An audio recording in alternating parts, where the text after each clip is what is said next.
प्रयागराज में bus conductor पर हमला करने वाले लारेब हाशमी की कुंडली के हर पन्ने पर एटीएस को चौंकाने वाले राज मिल रहे हैं। जैसे जैसे जांच आगे बढ़ती जा रही है, रोज नए नए खुलासे हो रहे हैं। लेकिन जांच एजेंसियों के सामने अब सबसे बड़ा सवाल यह है कि बस कंडक्टर पर जिहादी पैतरा आजमाने वाले लारेब की ट्रेनिंग आखिर कहां पर हुई है और किसे उसने इस तरह से ट्रेन किया जो इतनी बड़ी वारदात को वो सरेराह अंजाम दे गया। देखिए रिपोर्ट।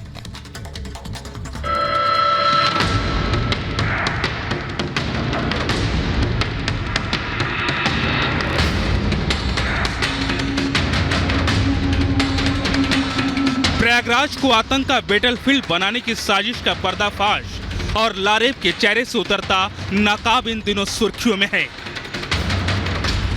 एटीएस की जांच इस केस में जैसे जैसे आगे बढ़ रही है, एक के बाद एक सनसनीखेज खुलासे हो रहे हैं।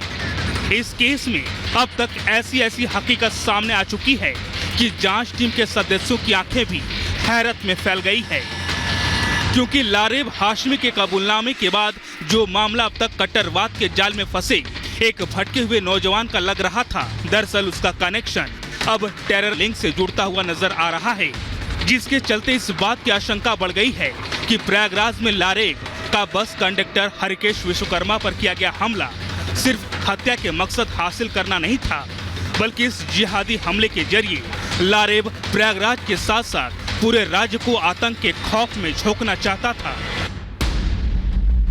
लारेब हाशमी का टेरर लिंक बेनकाब। लारेब की डायरी ने उगल दिया राज। यूट्यूब की हिस्ट्री से खुल गई लारेब की मिस्ट्री।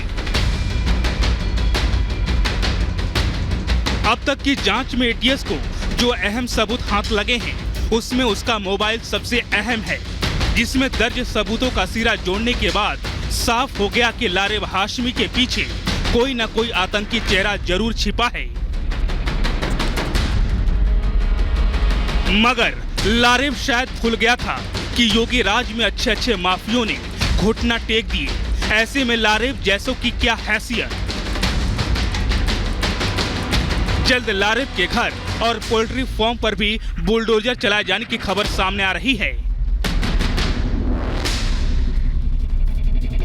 इस बीच एटीएस ये भी जानने में लगी है कि लारेब के बस कंडक्टर पर हमले के पीछे मकसद क्या था। उसने ये हमला मौके पर हुए विवाद के बाद किया या फिर एक सोची समझी साजिश का नतीजा है। हालांकि इस मामले में अब तक जो थ्योरी सामने आ रही है, उसके मुताबिक लारेब का हरिकेश से विवाद हुआ। दोनों किराए को लेकर उलझ गए। कंडक्टर ने लारेब को भला बुरा कहा, लारेब ने चापर से हमला कर दिया। वहीं इस मामले में दूसरी थ्योरी के मुताबिक लारेब ने पहले से हमले की प्लानिंग कर रखी थी।